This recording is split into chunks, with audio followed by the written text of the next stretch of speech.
देने नहीं आया, मैं तो आप लोगों को सत्ता सौंपने आया हूँ।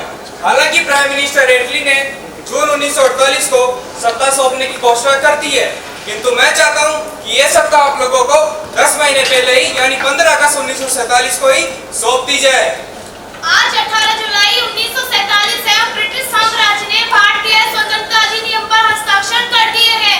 आज से ठीक 28 दिन बाद यानी 15 अगस्त 1947 को इस देश के भारत और पाकिस्तान नामक दो हिस्से कर दिए जाएंगे और वह अपनी इच्छा उन्हें अलग अलग सत्ता सौंप देगी। पाकिस्तान में पश्चिमी पंजाब, बलूचिस्तान, उत्तरी पश्चिमी सीमा प्रांत, सिंध और पूर्वी बंगाल रहेंगे तथा शेष हिस्सा भारत संघ रहेगा।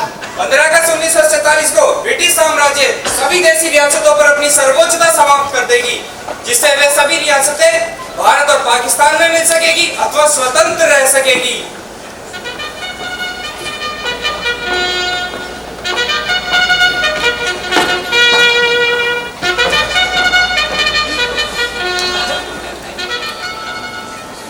हिंदुस्तान के 40% भाग पर 562 रियासतें छाई हुई है, जिनमें देशी राजाओं का राज था।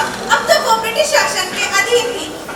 आज 15 अगस्त को भारत या पाकिस्तान जिसमें चाहे मिल सकती है या वे स्वतंत्र राज्य भी रह सकती हैं। कितना खतरनाक है ये ब्रिटिश राज का फैसला। एक और देश की तो टुकड़े कर दिए और दूसरी ओर देशी राजाओं को भी स्वतंत्र कर दिया। उन्होंने 564 भारत बना दिए, एक भारत यूनियन, एक पाकिस्तान और 562 स्वतंत्र रियासतें, अर्थात 564 आजाद भारत। तो देखा आप लोगों ने कैसी आजादी दी है हमको अंग्रेजों ने। लो आजादी, आजादी ही आजादी, आजादी ही आजादी। कोई एक आजादी नहीं, 564 आजादियां, 564 आजादियां, आजादी ही आजादी।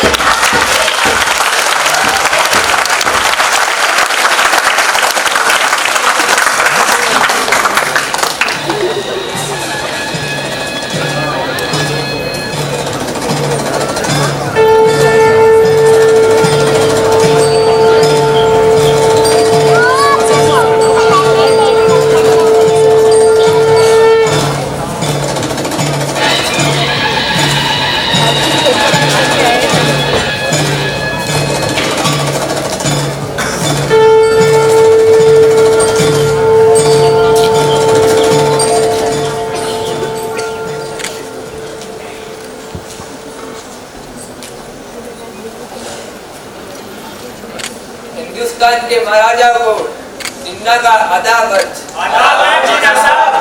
सरदार पटेल की ओर से आप सभी राजाओं का अभिवादन पटेल साहब। हिंदुस्तान के आप देशी महाराजा लोग पाकिस्तान में मिल सकते हैं। अगर हिंदुस्तान में मिलेंगे तो आपके राज्य चला जाएगा, अगर पाकिस्तान में मिलेंगे तो आपके राज्य जो का त्यों बना रहेगा। हम आप राजाओं की सब शर्तें मानने के लिए तैयार है। आप भारत की देशी रियासतों के राजाओं ने देश की एकता के मूलभूत सिद्धांत को स्वीकार कर ही लिया है। ये विशाल भारत देश में सांस्कृतिक एकता के साथ पूर्वजों की ओर से गौरवपूर्ण विरासत के रूप में मिला है। ये तो वैसे एक संयोग मात्र है कि हम कुछ तो ब्रिटिश शासित राज्यों में हैं और कुछ राजाओं द्वारा शासित राज्यों में, लेकिन इस विशाल भारत देश को बनाने में हम सब समान रूप से साझेदार हैं और इसी में हम सबकी भलाई है। कोई भी शक्ति हमें छोटे छोटे दायरों में नहीं बांट सकती। इसलिए मैं आप सबको एक माता के सुपुत्रों की तरह एक साथ बैठकर इस भारत संघ में शामिल होने के लिए आमंत्रित करता हूँ। कांग्रेस में आप राज्यों को लेकर कोई शत्रुता का भाव नहीं है। ये तो बस ब्रिटिश संसद के गलत फैसले के कारण इस विशाल भारत देश के टुकड़े टुकड़े कर देने वाले साजिश के बहुत गहरे संकट में फंस गए हैं। लेकिन मुझे आशा है कि आप देशी रियासतों के राजा इस संकट को अच्छी तरीके से समझेंगे और सब मिलकर भारत संघ बनाएंगे। ये कांग्रेस का सरासर चाल है। ये आप राजाओं को भारत का हम सबको आजाद किया है। अगर हिंदुस्तान फिर पाकिस्तान अलग हो सकता है तो इंडियन फ्रीडम एक्ट के तहत आप राजा लोग भी भारत से अलग अपना देश घोषित कर सकते हैं। यदि भारत संघ आपके साथ कोई ज्यादती करती है तो पाकिस्तान आपकी पूरी मदद करेगा। संयुक्त राष्ट्र संघ आपकी रक्षा करेगा। हैदराबाद, भोपाल और जूनागढ़ के नवाब भारत से अलग रहने के पहले ही घोषणा कर चुके हैं। आप लोग भी हर हालत में जिन्ना साहब बिल्कुल सही कहते हैं। ये अच्छा किया कि हमने आजादी की इस लड़ाई में कांग्रेस का साथ देते अंग्रेजों का साथ दिया, तभी तो आज अंग्रेज सरकार ने हमारा साथ देकर हमारा पूरा राज वापस कर दिया। अब हम पूरी तरह से स्वतंत्र हैं। तो फिर से महाजन के गुलाम क्यों बने? ये सवाल गुलामी का नहीं है। सरदार पटेल ने हमें साफ कहा है कि समान रूप से साझेदार बनने में हमारा हित है। अलग अलग तो हम सबका सर्वनाश हो जाएगा। कैसे हो जाएगा हमारा सर्वनाश? हम राज करेंगे ठाट से। इन कांग्रेसों की चाल में फंसने की कोई जरूरत नहीं है। ये जनता को भड़काएंगे और हमारा राज छीन कर रहेंगे। अरे हम तो अंग्रेजों के राज में ही अच्छे थे, लेकिन ये खूब कायर निकले। अंग्रेज बहादुर खुद भी दम दबा के भाग रहे थे और हमें भी डुबा रहे थे। ये काहे की आजादी है? ये तो हमारी बर्बादी है। किस बात की बर्बादी है हमारी? उन्होंने तो हम सबको आजाद किया है। जिन्ना साहब तो सही कह रहे हैं कि भारत से की गुलामी करते ही क्यों? हम अपने अपने राज्य स्वतंत्र क्यों नहीं बना लेते? हमारे अलग अलग राज्यों से तो ये भारत टूट जाएगा। अरे ये जुड़ाई कब तक टूट जाएगा? हम राजा लोग तो हमेशा से अलग अलग ही रहे हैं।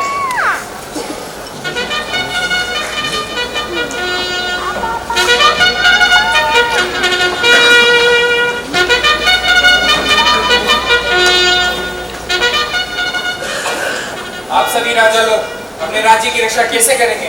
कहाँ है आपके पास इतनी बड़ी सेना? और आप विदेशों के साथ संबंध रखना भी नहीं जानते, और आपके पास डाक, तार, रेल जैसे साधन भी नहीं है। आपको अपने इंटरेस्ट के लिए इंडियन यूनियन के साथ जुड़ना ही पड़ेगा, जिससे आप सभी राजाओं के अन्य अधिकार व आपकी सत्ता पर कोई आंच नहीं आएगी। लेकिन जिन्ना साहब हमें ज्यादा अधिकार दे रहे हैं, तो पाकिस्तान में भी तो मिल सकते हैं। क्यों नहीं, आप पाकिस्तान से भी मिल सकते हैं, किंतु आप अपना अपना भूगोल देखिए। ज्यादातर राज्य भारत संघ के प्रदेश के मध्य बसे हुए, कैसे जुड़ेंगे आप पाकिस्तान से? आप लोगों के पास भारत संघ के अलावा और कोई विकल्प भी नहीं है।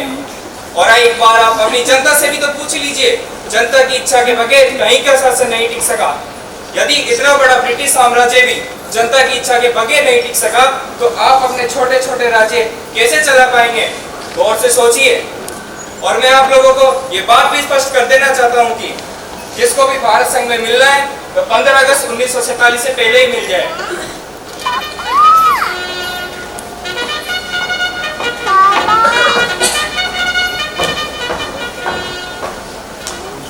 हम सभी राजाओं को अब अच्छे से सोच लेना चाहिए कि ब्रिटिश राज द्वारा दी गई आजादी से हम पूरी तरह आजाद नहीं होंगे। समझो जनता अब जाग गई है। अगर वो ब्रिटिश राज को काट ले सकती तो काट लेने में से क्या देर लगेगी? हमें भारत संघ में शामिल होना है। कोई और कोई चारा नहीं है हमारे सामने।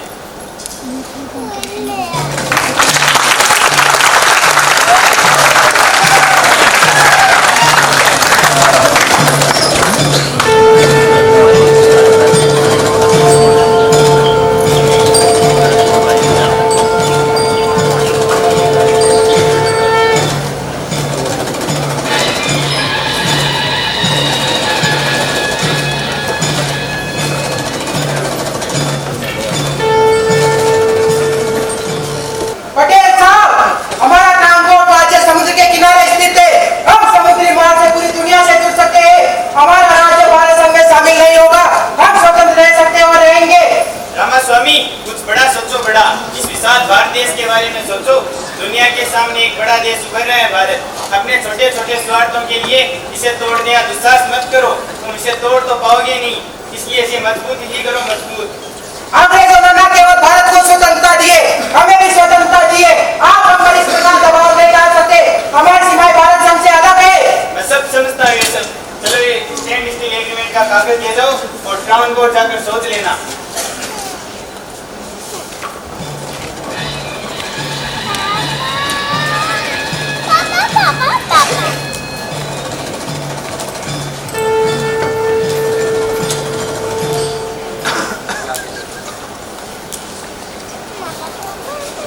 मैं पटेल बोल रहा हूँ, सरदार पटेल। तुम्हारा ट्रावनकोर का राजा अपने स्वार्थों में अंधा हो रहा है, भारत संघ में शामिल होने से इनकार कर रहा है। तुम्हारी ट्रावनकोर की जनता को उसका विवेक कुछ अच्छी तरीके से जगाने की जरूरत है, ताकि अन्य राजाओं को भी नसीहत मिले।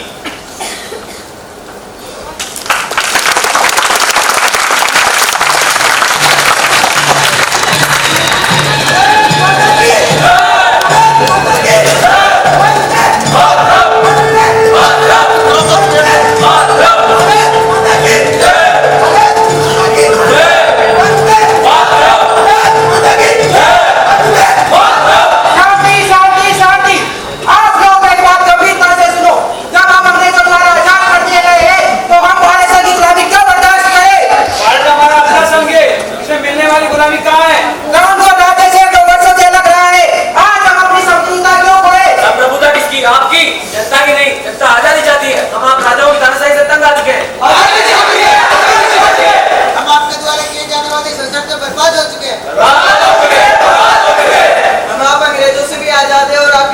लोकतंत्र से भी। अब हमें लोकतंत्र चाहिए, इनकलाब जिंदाबाद, तानाशाही नहीं चलेगी, तानाशाही नहीं चलेगी, हमको टैक्स नहीं देंगे, नहीं देंगे, नहीं देंगे। भारत माता की जय! भारत माता की जय!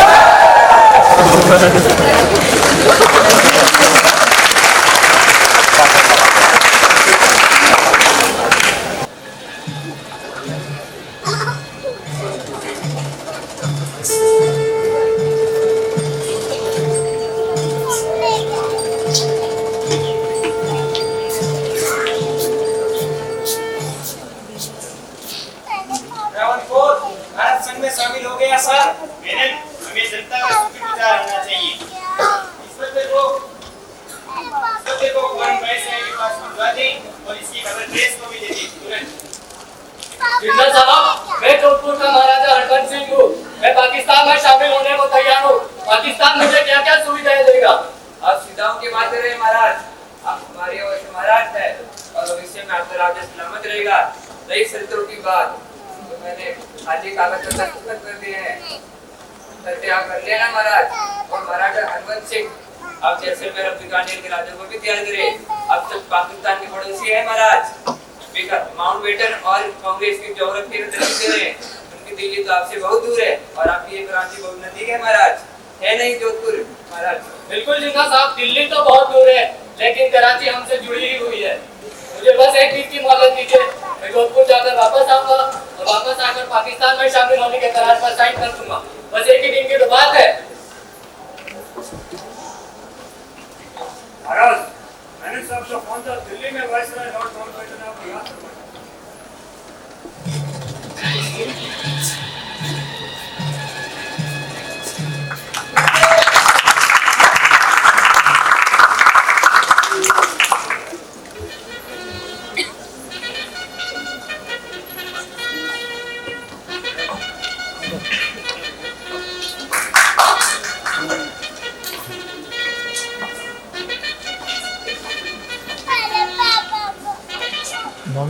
सर, जोधपुर के महाराजा हरबंस सिंह लगातार जिंदा साहब के संपर्क में और उन्होंने पाकिस्तान में मिलने का फैसला कर लिया है और उन्होंने जिंदा साहब के खाली कागज पर सिग्नेचर करवा दिए। उन्हें आपसे मिलने के लिए तुरंत दिल्ली बुलाना पड़ेगा।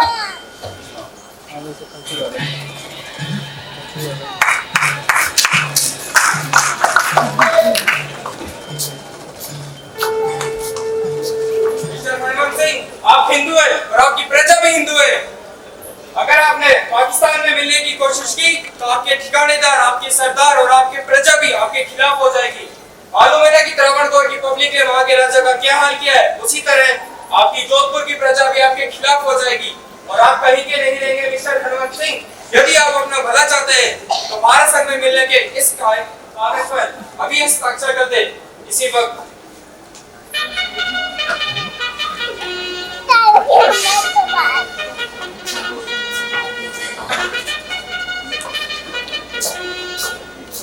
मैं इस कॉन्ट्रैक्ट को अभी के अभी कैंसिल करता हूँ। मैं पाकिस्तान में शामिल होना चाहता हूँ। मुझे ये कागज वापस कर दो, नहीं तो मैं तुम्हारी जान ले लूंगा। आप मजाक छोड़िए महाराज, ये बदतमीजी हरकतें ना करें। आप मेरी जान तो ले सकते हो परंतु वो कागज नहीं। तो फिर स्टैंसिल एग्रीमेंट के बाद भी जोधपुर स्वतंत्र ही रहेगा। महाराज, जोधपुर तो स्वतंत्र रहेगा परंतु आप स्वतंत्र कितने रहोगे ये तो भविष्य ही बदलेगा। जमाना बदल गया महाराज, आप जमाने बदलाव को समझिए। आइए मैं आपको बाहर तक छोड़ देता हूँ।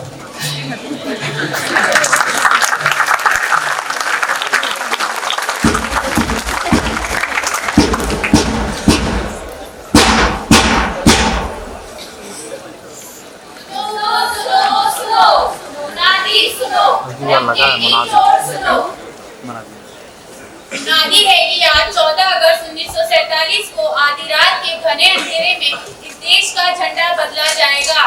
लेकिन आपको ज्यादा टेंशन लेने की जरूरत नहीं है। अरे बाबा, झंडा ही तो बदलेगा, बाकी सब तो वैसा ही रहेगा ना। पिछले 30 साल से भारत के स्वतंत्रता संग्राम के महानायक महात्मा गांधी आज दिल्ली में क्यों नहीं है? वो इस झंडा परिवर्तन कार्यक्रम में शामिल क्यों नहीं होना चाहते? सोचिए।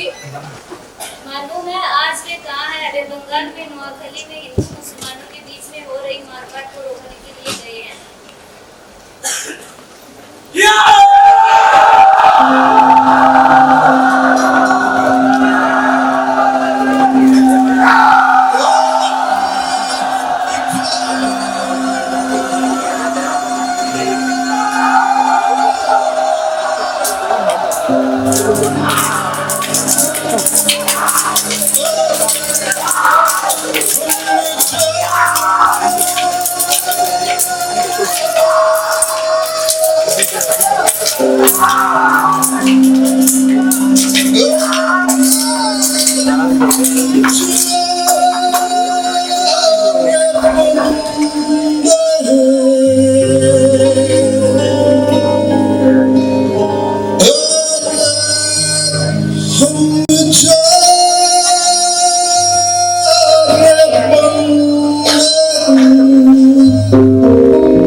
मैं आज 14 अगस्त 1947 को अजीब बात महसूस कर रहा हूँ। आजादी तो आ गई है, लेकिन मेरे मन में कोई उत्साह नहीं है। मैं इस नतीजे पर पहुंचा हूँ कि हम ऊपर से ही अहिंसक थे,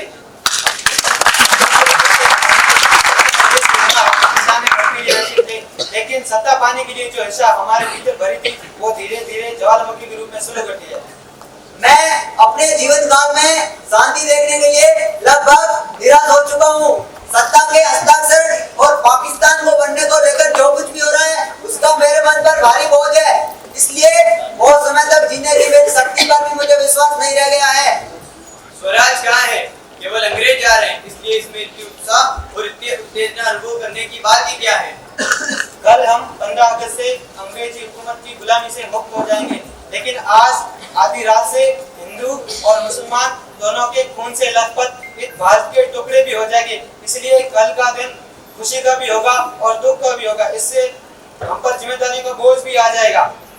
मैं स्वतंत्र भारत के जनप्रतिनिधियों को आगाह करना चाहता हूं कि आज से सत्ता पर आसीन आप लोगों को कांटों का ताज पहनना होगा। सत्य और अहिंसा की सतत साधना कीजिए, विनम्र बनिए, एक दूसरे के प्रति सहिष्णु बनिए और सत्ता से सावधान रहिए। सत्ता मनुष्य को भ्रष्ट करती है, इसकी तड़क भड़क और आडंबर में मत बसे। याद रखिए कि आप भारत के गांव में बसे भूखे नंगे गरीबों की सेवा करने के लिए ही सत्तारूढ़ हुए हैं। हमने अंग्रेजों को संप्रदायवाद और जातिवाद के लिए कोसा था। अब आप आजाद भारत में संप्रदायवाद और जातिवाद को न फैलाएं। हमने अंग्रेजों को शोषण और भ्रष्टाचार के लिए कोसा था। अब आप आजाद भारत में शोषण और भ्रष्टाचार को न फैलाएं। हमने अंग्रेजों को सत्ता की हिंसा और सत्ता के आतंकवाद के लिए कोसा था। अब आप आजाद भारत में सत्ता की हिंसा और सत्ता के आतंकवाद से बचें। जब तक देश में संप्रदायवाद, जातिवाद, शोषण, निष्ठा, गरीबी रहेगी, तब तक कहाँ आजादी? देश की आम जनता तो गुलाम भी रहेगी। यदि कल आपने स्वतंत्र भारत में किसी सत्ता पाने की होड़ को जारी रखा, तो एक दिन दूसरी आजादी के लिए गरीब जनता को एक दूसरी लड़ाई फिर से लड़नी होगी। अगर मैं जिंदा रहा तो वह लड़ाई अपने सत्ताधारियों के विरुद्ध मैं खुद लड़ूंगा, और अगर मैं जिंदा नहीं बचा, मेरे बाद इस देश का हर नौजवान हर हाल में उन भ्रष्ट सत्ताधारियों के खिलाफ दूसरी लड़ाई जरूर लड़ेगा।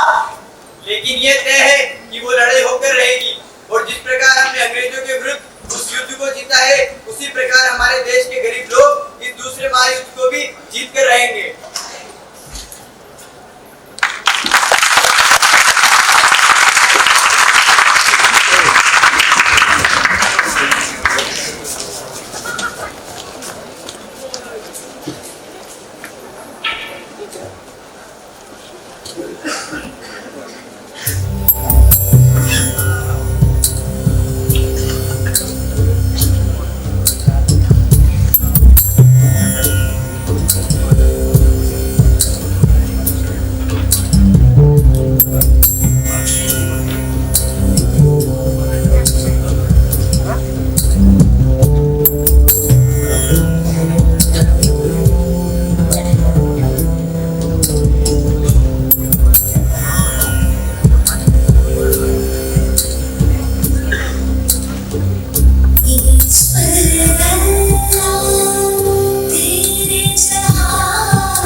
गांधी एक लड़ाई का नाम है, चाहे वह लड़ाई अंग्रेजी राज के अन्याय के खिलाफ हो या स्वतंत्र भारत के अन्यायी शासन के खिलाफ।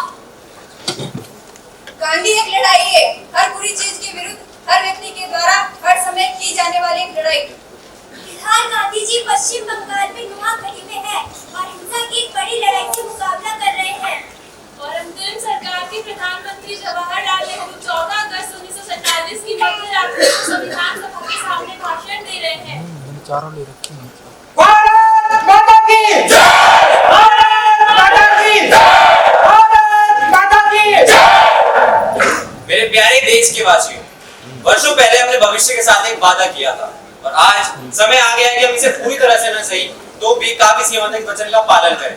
इतिहास में कभी कभी ये क्षण आता है, मगर आता अवश्य है। उचित यह है कि हम इस पुनीत क्षण में भारत और उसकी जनता की सेवा के लिए और उससे भी व्यापकतर मानवता के हित में समर्पित होने का संकल्प लें। आज हम जिस उपलब्धि की खुशी मना रहे हैं, निरंतर संघर्ष चाहती है ताकि हम ये संकल्प पूरे कर सके जो हम करते आए हैं। मैं भारत की जनता से ये वादा करता हूँ कि भारत की आम गरीब जनता की भलाई के लिए मिलजुल कर स्वतंत्रता संग्राम के सपने को साकार करेंगे। जय हिंद। भारत माता की जय। भारत माता की जय। भारत माता की जय।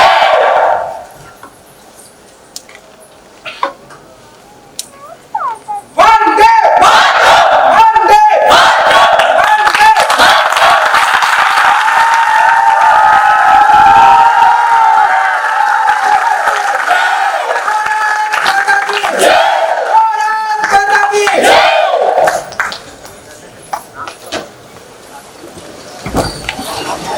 जन गण मन अधिनायक जय हे भारत भाग्य विधाता। पंजाब सिंध गुजरात मराठा द्राविड़ उत्कल गंगा। विंध्य हिमाचल यमुना गंगा उच्चल जलधि तरंगा। तब शुभ नामे जागे, तब शुभ आशीष मांगे। गाहे तब जय गाथा, जन गण मंगल दायक जय हे भारत भाग्य विधाता। जय हे जय हे जय हे जय जय जय जय हे।